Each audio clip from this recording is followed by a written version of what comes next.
Hi everybody, welcome back to my YouTube channel. I hope you're having a great day. Just noticing my camera angle is a little wonky. Give that a fix there. Today I'm going to be doing some watercoloring. I want to create some backgrounds. We're going to be doing a watercolor resist technique. So I'll show you some of the cards that I had made using this. And I used a couple of different mediums.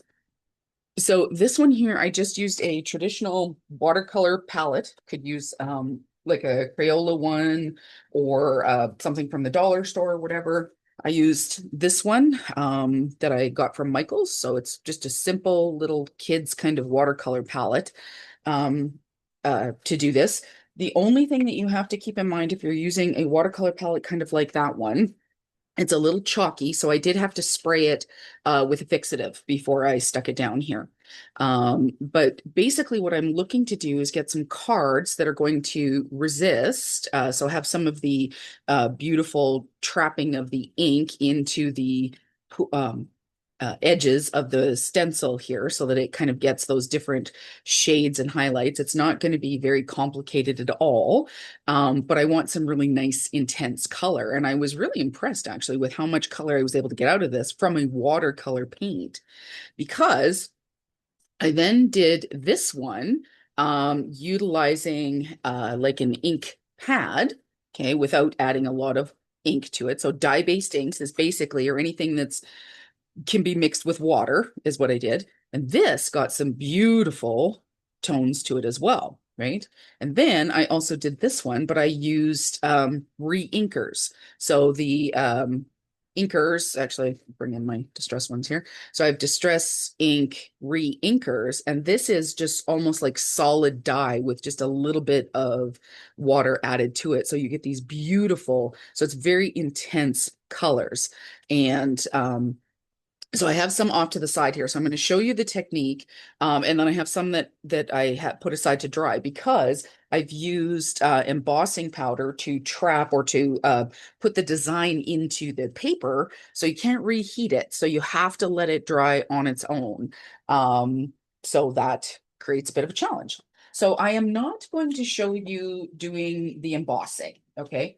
Because you've all seen that. And if you haven't, there's multiple videos that I have on the channel of embossing and how to use embossing powders, etc., etc. Okay, so essentially what I've done, this was a 6x6 background stamp. I put it onto, this is a piece of watercolor card. You're adding a lot of water and a lot of paint to your product here. So you're going to make sure you need to have watercolor cardstock or paper, whatever you want to call it. So I tried a few different kinds. I used a Canson XL cold press, which I got from Michael. So it's actually like an artist quality one. And then I have a couple of pads that I got from my local dollar store.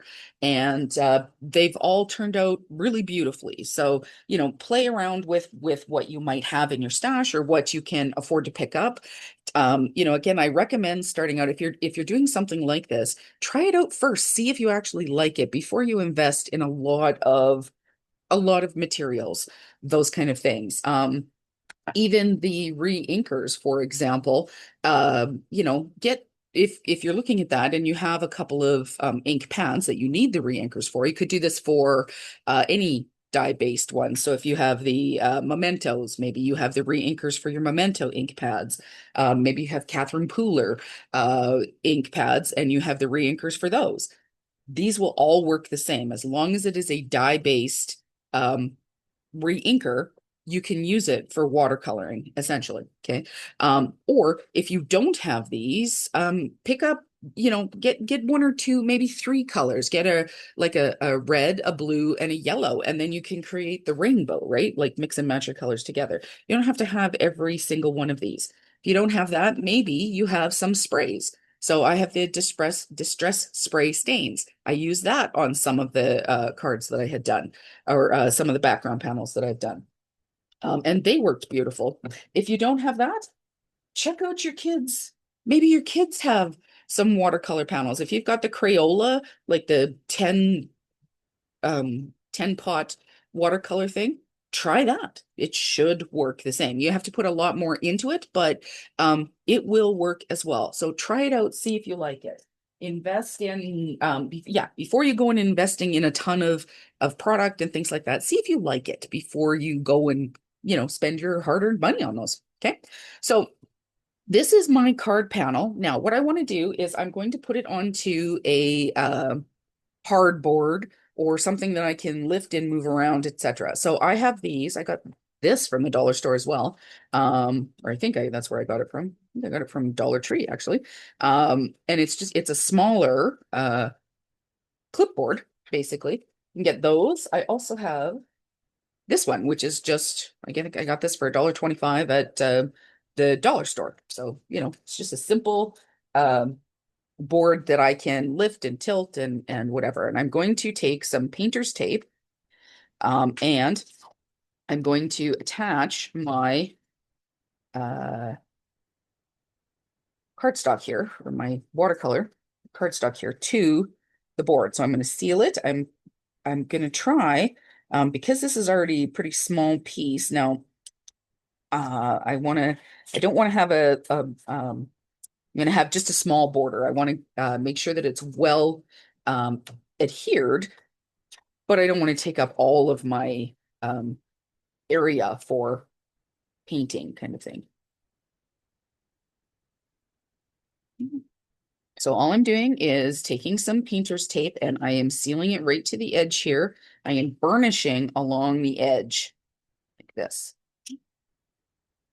so that I get a good seal between the tape, the painter's tape here, and my project.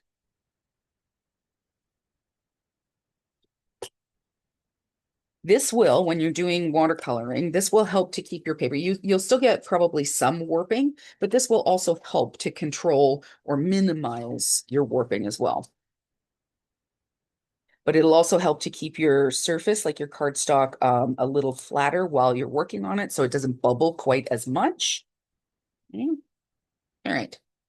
So that one's taped down. I'm going to put this to the side here, and I'm going to start with the first medium. So the first medium that I'm going to use, oh, the other thing that you're going to want, I have two pots of water here. So I have one mug of water, and then I have a second one here.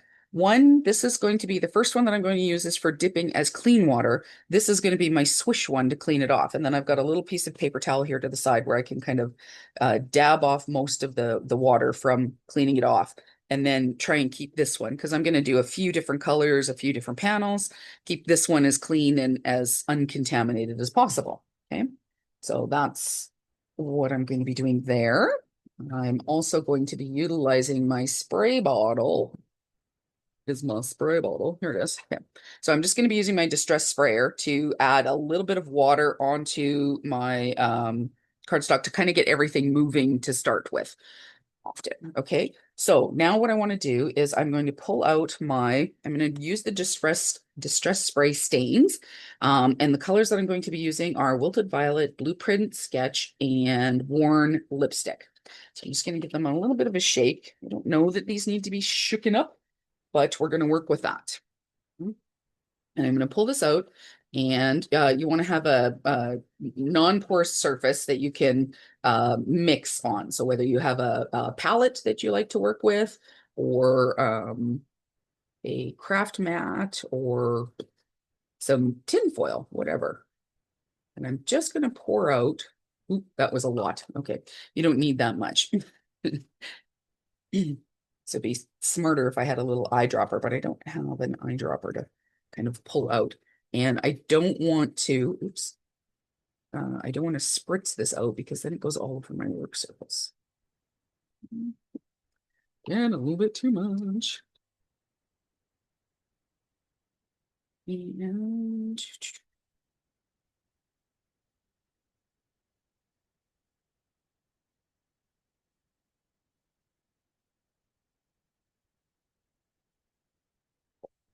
a bit better. Now with these ones, these are essentially what they did is they took this and filled or did some powder, some dye into these, and then added water. So this is the concentrated form. This is the diluted form. So I don't want to add a ton of water to this of what's here already because that'll break down the color. It won't turn as vibrant as I would ideally like it to be. Okay. So because I don't want to add a ton of water to what's here, I am definitely going to start by spraying my cardstock here, or my panel. Okay. Get that a little bit wet to start with. And I also want to, I'm going to have a separate piece of paper towel or kitchen towel if you're in the UK, so that I can sop up any parts that I feel are like, oh, that's going just a little bit too far there. Okay, so I'm going to come in. I've dipped my brush. I don't think you can see it. Okay, so I'm going to try and keep my swishy pot here. Okay. And I'm going to take a little bit of water off of my brush, and I'm going to start in the purple. So I'm going to load up my brush here, and I'm just going to start to touch that down like this. Bring up more color. Bring up more color. And again, this is not something that you have to be particularly, I don't know why I keep saying precious. I must have heard that someplace, but you don't have to be really particular on how you're putting this down. It's only if you're starting to like mix your colors. But you can see here that I'm getting some wicking because it's already, my paper's already wet. So now I'm just going to come off to the side here. See if I can get that into there. And it's just in frame there. Swish my brush around.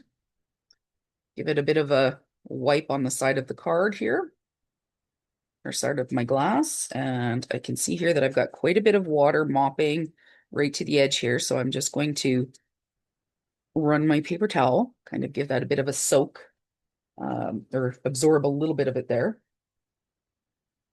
Okay. And I'm going to come in again, and now I'm going to go into the blue.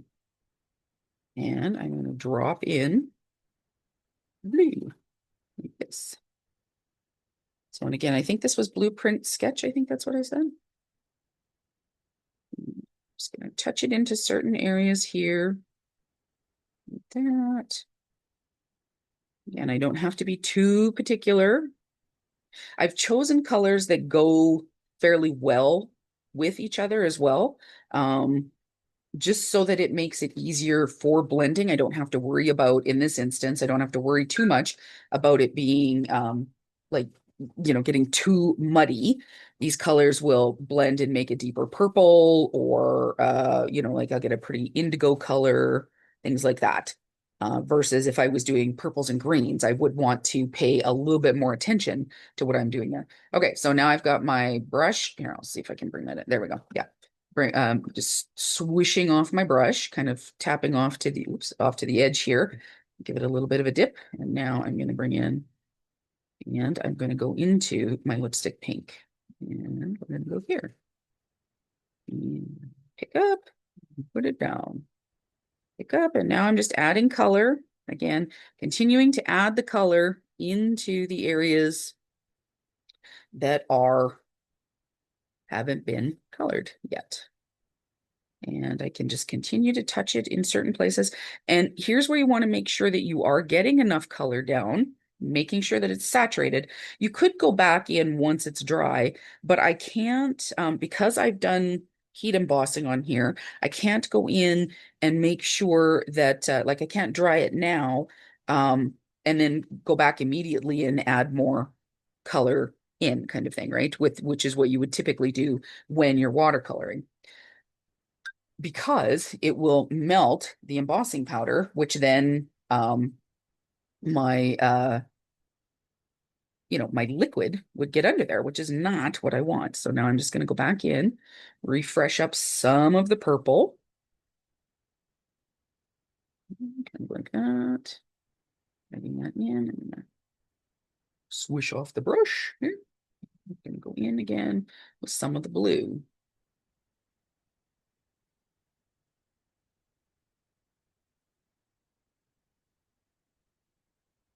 I'm pretty happy with that. So I think I can get, now I could zip up if I need to. Again, just come in on the sides here where it's kind of pooling onto my masking tape here, and just kind of give that a little bit of a dry. I could also take my paper towel. Like if I didn't really like how much color was gathering here, I can tap my paper towel just into the edge there and sop up a little bit of it if I felt like I needed to. But I'm quite liking how these how it's pooling. So you can see here, let me see if I can lift that up here for just a second without getting it too tippy. Okay. So you can see here where I've got some deep pools of color that's catching on the embossing, right? So as that dries, that is going to dry more intense than, for example, this area here, or this area here, because that's kind of raised up a little bit. So these are going to dry in different intensities, which will give the cardstock, when it's done and fully finished, will give it some really neat tones and highlights and things like that, which again is, going to help create some dimension on our paper, which is fun when you go to put your card together then. Okay, so now what I'm going to do is I'm going to put this aside, and you'll need to let it dry for probably a couple of hours. You're just going to leave it on the hardboard here, which is why you want, if you're going to do this, get 2 or 3 at least, so that you can do your technique. I like to do 4. I tend to do my cards in sets of 4s usually. So, so that you can do your technique, have it, put it aside, let it dry, come back to it a couple of hours later when it's dry, because it will take that amount of time. We add a lot of water and a lot of ink this um to this board here. Okay, so I'm just going to put that aside here to find a clean workspace where it can just rest undisturbed. And so that's one. Now, I'm just going to wipe this up, but this is, if I wanted to, I could just come in with a clean piece of paper, add a little spritz of water here to this, and just do some ink smushing, or I could pick this up and do another one. So for example, I have another one here that's ready to go, but I want to show you using a different medium, one that you might have. So we're going to do 3 different kinds, but because of this, I could use my paintbrush, pick this up, and do a whole nother one there. Okay, so that is an option. So while I've got this very dirty piece of paper towel, we'll go soften that up, and then we'll get, so that we're not getting too much cross contamination. Do this. Okay, like that. All right, now I'm going to show you with the, now if I was doing watercolor, so what I'll do is I'll do one of the colors here from my watercolor palette, and then I will do a couple of other colors from my ink pads. Okay, so when you are utilizing, oh, come on, open up. Of course, it's not going to open up because I'm on camera at the moment. There we go. When you are using a watercolor palette like this, the most important thing that you need to do, sorry, excuse me, is to activate the watercolor. So how you do that is you take a dropper or whatever you've got. I'm just going to use my sprayer here. So the colors that I'm going to be using, so what color do I want? So I've got a blue and 2 purples. So I think what could be really nice to add into there would be what do we want to do? Maybe kind of a pinky red kind of color.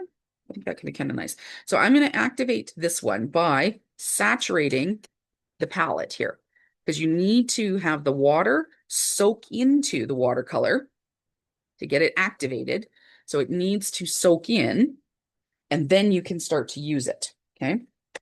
So the first thing that I'm going to do, well, that was actually the first thing. So I'm just going to move that to the side until I'm ready to utilize that one. So I'm just going to leave that and have it continue to soak in. Now what I'm going to do is I'm going to bring out my ink pads, and I am going to smush down quite a bit of ink onto my non-porous surface. That. The colors that I'm using here, I don't know what the color of the watercolor ink will be because it's just a general palette. But for my stamp pads here, I am using Blue Lagoon, Violet Chalk, and then my new color. I got some new ink pads for Christmas out of the new colors that were by Lavinia. This is called Flying Fig, and it looks to be a nice deeper purple than the current one, which was the Violet Chalk.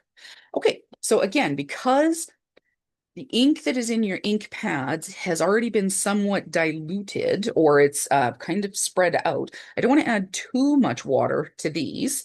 So I am going to spritz my panel again. Okay. Start out with it wet. So it's going to be wet on wet kind of thing.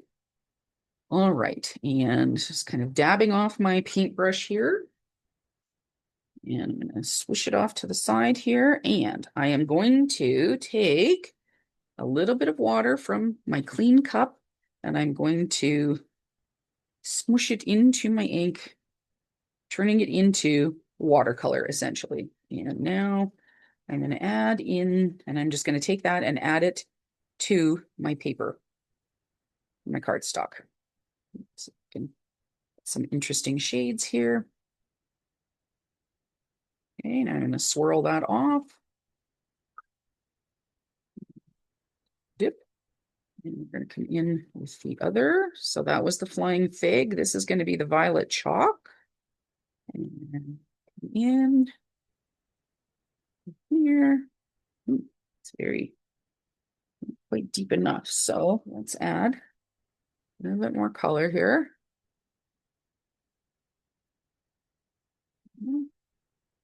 Right. And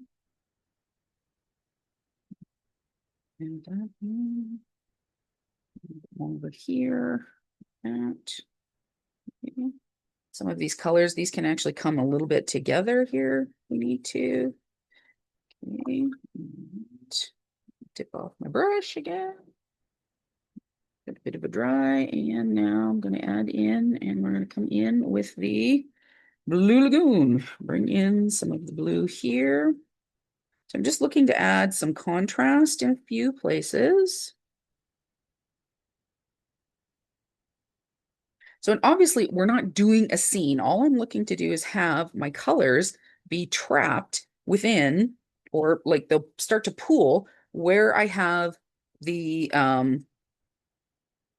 where I've embossed. Sorry, excuse me.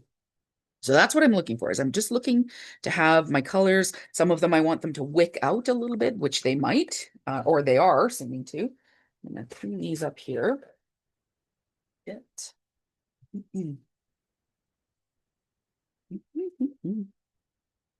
Because I want to bring in my watercolor palette here. So you can see what I'm doing there. Oopsie. Okay, so I'm putting down my hardboard here. So, and this was the color that we activated, or that I activated. Technically, you guys weren't here doing that. So I'm going to come in and I want to swoosh. I want to move that color around. So I'm swirling it up inside the little palette here. I could be picking up and lifting it onto like a palette that I could mix it or whatever. But I want as much almost full color strength as I can. So I'm going to lift it right from the palette here. And now I'm going to go in, and you can see how intense that is for a watercolor. So let's just drop in some colors here into some of the areas that I think would be kind of cool. I'm going to smudge that around a bit and come in. I'm liking some of these deep intense. It's kind of interesting to see where the pink is coming in from here. Hey, that's different. All right, I'm going to drop that. I think it's probably going to be good for that. Now, what I want to do, I've got a lot of movement here, so I'm going to come in and spritz my watercolor a little bit just so that I can kind of move this around. So I don't necessarily have it just sitting in the one place, right? I'm getting a little bit of water here. So this is the benefit of having this on a hardboard, is I can now tip it, or on a board that I can pick up, I can tip and move those colors around so that I don't have just the places that I just dropped the color in on. That part there. Whoop, there we go. So with a watercolor, now the challenge is that you can get carried away and go too far. And the more water that you add to it, the more that you start to like wash out your colors. You can see here, it's getting a little pale, a little bit deeper here, but I can tip this and kind of move those colors into one another. So I get this really nice color blend, or I can drop it off so that it looks like a bit of a, instead of looking quite controlled, this is going to dry back and have some nice deep tones in different areas. Okay. All right, so I'm going to leave that like that for now. So I'm going to put this to the side. I'll find a nice space where it can go to just dry without being disturbed. Now, hopefully, I will remember, and I'll give you guys a look and see at what those are drying back to before the end of the video. Okay. So now I have the last one here, and this is the one. This was the video that I saw that made me think about and be like, oh, I would really like to do that. Okay, so I'm going to. Let's see. So these ones I'm going to pull out. I'm going to use my distress-free inkers. Now I'm not for sure on all of the colors that I'm going to use, and you'll see how little needs to be used. But the first ones that I'm going to start with are Villainous Potion, Uncharted Mariner, and Peacock Feathers. So again, I've got two blues. So this is kind of a tealy dark blue, a light teal turquoisey color, and then a dark purple. The other two that I might add in are Twisted Citron, which is this nice light green color, and then the Salvage Patina, which is a very light tealy blue color. But the interesting thing is I'm going to show you how little you need to use of these. These come in a drop with an eyedropper because you typically would use this on your ink pad and just drop in a little bit. Okay, so that was about 3 drops, maybe not even, of the Villainous Potion. This is the Uncharted Mariner. And that's 2. I don't want to put down too much because I don't want to waste too much. And this is going to be the Peacock Feathers. Just because I think it would be kind of cool, I'm going to bring in the 2 lighter colors as well. So I'm going to have the Salvage Patina. And then the Twisted Citron. Now I'm going to have to watch with this one because this is a green. And if you remember, I put in a purple. The Villainous Potion is very purple. Now this one I am going to give just a slight spritz just to kind of wake up the watercolor paper here. And I'm actually going to start with, now these I can add a little bit more water to. And I'm going to start with my Twisted Citron. A couple of areas here. I don't want to put it too much, but I do want to have a bit of, again, that hint of green I think would be kind of nice and just kind of brighten it up a little bit. And swish off. And I'm going to come in with my, this was the Salvage Patina. Add that, kind of shading it into the green almost, kind of providing a kind of a protective barrier so that my purple doesn't possibly end up going into that, right? Because that's not going to be great. Great. Well, now I'm going to go into, should be the, yeah, Peacock Feathers.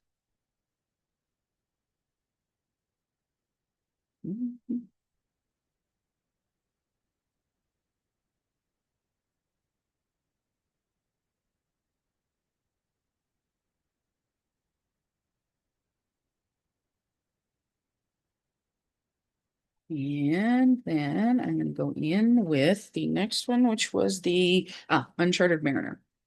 Add a little bit more water to that one. I want some nice movement.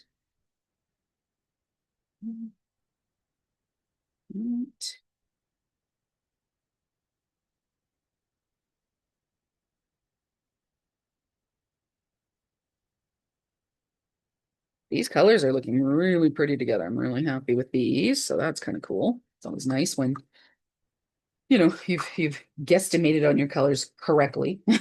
Okay, now I'm going to come in with the Villainous Potion.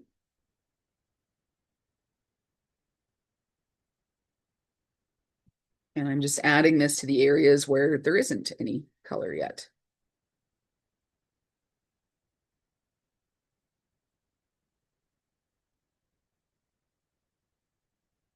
This is, again, this really nice, deep, and intense color. It's purple color.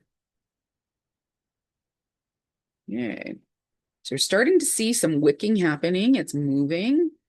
And I can come in, bring in a little bit more of the mariner, chartered mariner. Mm. The beautiful thing about using your distress, the re-inkers is again, it's a deep and intense color. Okay. So now I'm just going to give this a spritz to soak. Whoops, sorry guys. Soak up, head into the paper here. Um, and that little bit of water, because then what happens is the more, so we can tip, start getting the colors running together. Whoops, sorry, that's out of frame there. So you can start to see them pooling as they're coming down, blending in. Look at, we're getting this really cool color here where the green and the turquoise is. So I want to move the colors back and forth a little bit. I'm starting to see some wicking happening here as it's moving. All the blues are moving into the green. Just gonna salt that part up as it's coming. Now we can tip this way. What's interesting is I can see where it's trapping, where the embossing is there. So we'll get some of those colors. Whoops, sorry. Get some of those colors to move together.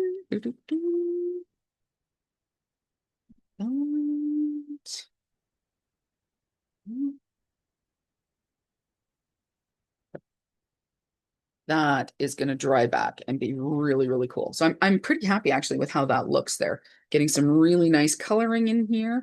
So again, I'm going to put this one to the side and let that dry, start to dry back. And I'm going to complete the previous examples that I have here. So I'm just going to get my brush a little bit of a spritz off here. I'm going to move these to the side because we all know what'll happen is I'll just end up sticking my fingers in it, or my project worse. And give this a wipe up. Now, again, this would have been a good idea. I could have uh, added a little bit of water to that and then did some ink smooshing, whatever.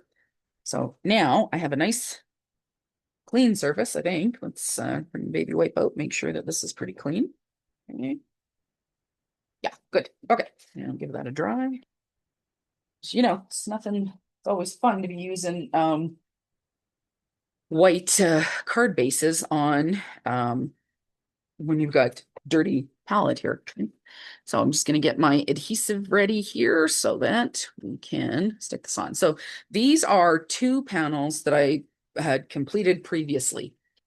So this one I used rusty pine needles, rustic wilderness, sorry, abandoned coral. This one I did with was with distress spray stains. So I had a rustic wilderness, abandoned coral, and I think salvage patina? No, no, no, no. Sorry, peacock feathers. And that's what gave kind of this light color as the greens blended. So it's got this really nice, deep, intense color on it. It's really pretty. This one I used, the colors that I used for this were my re-inkers, and I used Chip Sap, Villainous Potion. No, sorry, Villainous Potion. Think I used Chip Sap. It might have been Prize Ribbon. Abandoned Coral, again, had a little bit here, and Fossilized Amber. And I got these really beautiful and intense colors. So the background, really, because it is so beautiful and bold, stands out on its own. Now, these guys, I am going to put them on a 5 these were 6.5 inch cards, 5 by 6.5. So I think that's called an A7, but don't quote me on that. But I trimmed it down to just over 6 because my panel here is now 4 3/4 by 5 3/4. So I wanted to have a bit of a bit of a border around. So I did trim down the card a little bit. There we go. So I'm just going to adhere these down. Now you can see I let these dry on the hardboard overnight, and look at, there's not a ton of warpage considering how much water and everything was added to this paper. So leaving it to dry on the hardboard really does help to keep it somewhat flat. If it's not, you can put it, once it's dry, put it in between a book, run it through your die cut machine, kind of flatten it out a little bit. That does help quite a bit. But because this is really nicely flat, I don't need to use foam tape on it. So I'm just going to adhere this directly to my card front, or to my card base, actually. So I'm going to take my card front and adhere directly to my card base using just some liquid adhesive here. So because the card front is so colorful and so intense, I'm actually going to keep this as a very simple card. Don't need to add a ton. I really want the colors to stand out and just be really bright and beautiful. Okay. Oh, and you can see, because this was the distress reinkers, I did not have to seal this. So using your the spray stains or the even the ink from your ink pads, I didn't need to um, seal this, and I've been rubbing on it, no problem. The watercolor palette, particularly the one that I'm using, has a bit of chalkiness to it. So that one I did have to seal it. And I just used, I have a spray sealer, like an acrylic spray sealer that I used, but you could also use hairspray, like the hairspray from the 80s, like the fine mist hairspray kind of thing, like Aquanet or whatever. Cheaper the better. But that will also work. It's basically a fixative, and you can spray. Now, those are not acid-free things. So if this is a technique or a card or something that you're wanting to do, because of course you could do this in a scrapbook. It doesn't only have to be for card making. You just need to stamp, and this would be really beautiful matting or a focal point for a really beautiful, if you're somebody who does like those pages, a 12 by 12 page that has just the one photo on it, you could do a really nice size of this and then mat your photo on it and have this really nice, deep, intense color. If you're going to do that, please make sure that you're using like something like this, or a something that, if you're going to spray it and seal it, you want to make sure that it is something that is acid free then. But because this is a card, most people do not keep cards for 20 to 40, 50 years or whatever. I'm not looking for a ton of longevity out of this. Okay. Now, I have already prepped and cut a bunch of sentiments to go on here, and I'm gonna pull out a few. I did cut them out in golds, a couple of different shades of gold, actually. So I have a flat matte gold. I have a shiny, so just a mirrored gold, and then I also have a mirrored holographic gold. So you can see that color shifting to it, right? So, and then I have a variety that have the matte with, also have the shadow on it too. So what I want to do is we're going to try out a couple of different sentiments on here and see which one we like on there. Okay. So I like the boldness of this thanks, because again, we're not doing, so this one to me is just too small. The celebrate is too small. I don't think that it shows up enough on here. So I'm going to put that one to the side, but I do like how bold, I really do like how bold this thanks is. That's the only thing on there. Look at how nicely that stands out on there. And then that would be it. I could do it down here like that, or just in the center of the card and just have that pretty much be it. The other one that I did like on here that I thought was quite nice was this hello. This down here, I would actually probably do it right about there. Really simple. And then we have got a lot of card space here that is just the color, because that's the technique. So in this particular card, we're actually just highlighting the technique. Okay. This thank you is quite nice as well. It's a nice, bold thank you, right? Like it stands out, pops out on there quite nicely. I did like it on this one as well. You see. Right, so I could do the thank you on top of that green. That's quite nice right there. I liked that one. This hello was really nice over here as well, I thought. It's kind of nice. So the reason why I put the vellum shadow on this too was because this one's very delicate. So when you start to get into the fine lines, it could be quite hard to see the hello. Okay. Now we also have this nice little happy birthday, which I thought was kind of nice on there too. Truthfully, my three favorites on these are these ones here. So that's what I'm going to decide here is, do I want to do, because I do like this hello on here too. It almost blends really nicely with the yellow there. So, okay, I think I'm going to keep this as the thanks right here. And I'm going to do that in the center, just like that. That's what I'm going to do on that one. Now, this one, I'm going to do the hello right there. For what I'm going to do the thank you. Okay, I think I'm going to do the hello because then I can use that also as a birthday card then, right? All right, so now I'm going to pick this up and I'm going to adhere this to the front of my card. And I'm just using a little bit of liquid adhesive. I don't need to do a ton on here. And I'm trying to keep it to just the area where my die cut is in the front so that it's not super visible behind my vellum. Because of course you can see, right? So vellum is quite see-through. All right, so is that really straight? Yes, fairly straight. Okay, so I'm going to pull out some stamp blocks and just let that hold those together for a moment.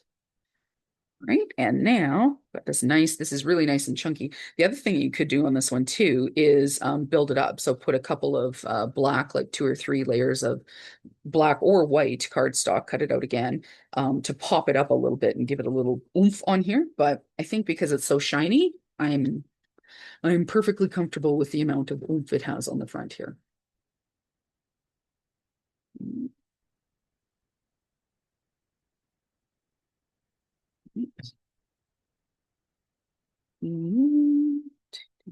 Come down. Oh, yes, I'm going to put this right in the center there. Right.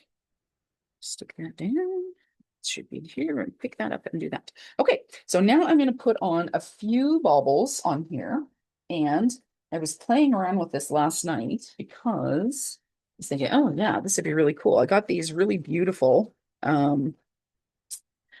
uh flat back pearls. I got these a year or two ago, but I haven't found the right card to use them on. Turns out the colors that are in this card work out really nicely with it. So this is what I'm going to use. So this was I actually got this to make some um, Grinch Christmas cards was what I got these baubles for, like these particular colors. And I thought, oh yeah, that'd be really nice on there. But it didn't quite work out the way that I thought it would. So I like this little red here, and it's got a couple of like a clear green glass, which is kind of nice. And then a couple more. So put a red and a green one, and a small red one, maybe. Okay.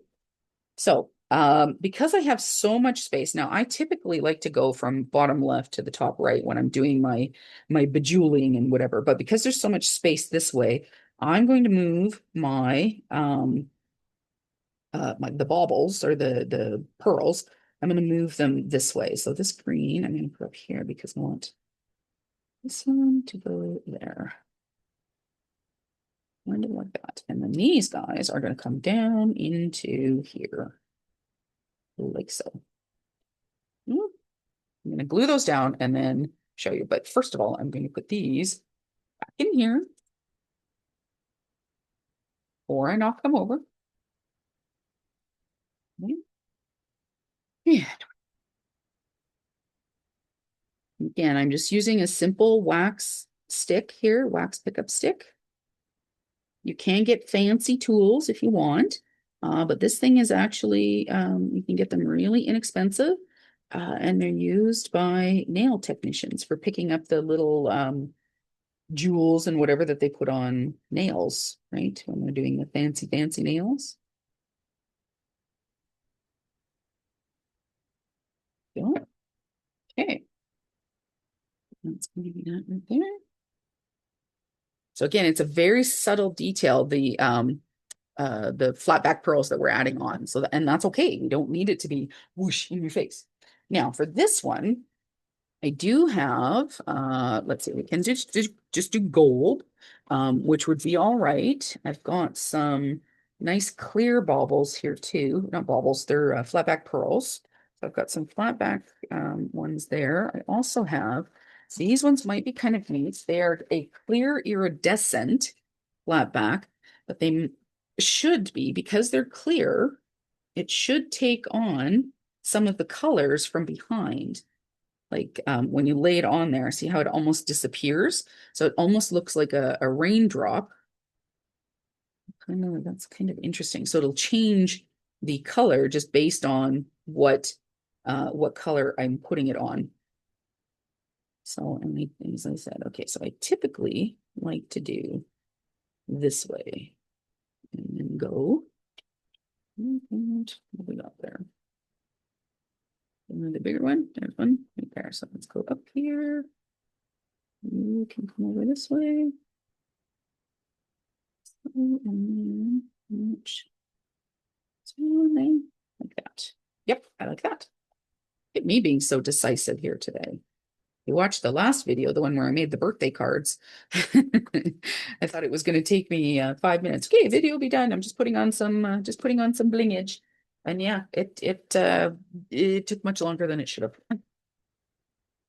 Now on this card too, if I really wanted to, I could do a sub-sentiment. So thanks for all you do underneath it here, right? There's definitely enough room, but I can leave that for something for inside and just keep the front. Um, Now, because there's so much color on here, you can't really call it clean and simple, but I want the colors, the bold color and the bold background to stand out and be the oomph of the card, so to speak, right? The main focal point. That's what I'm looking for.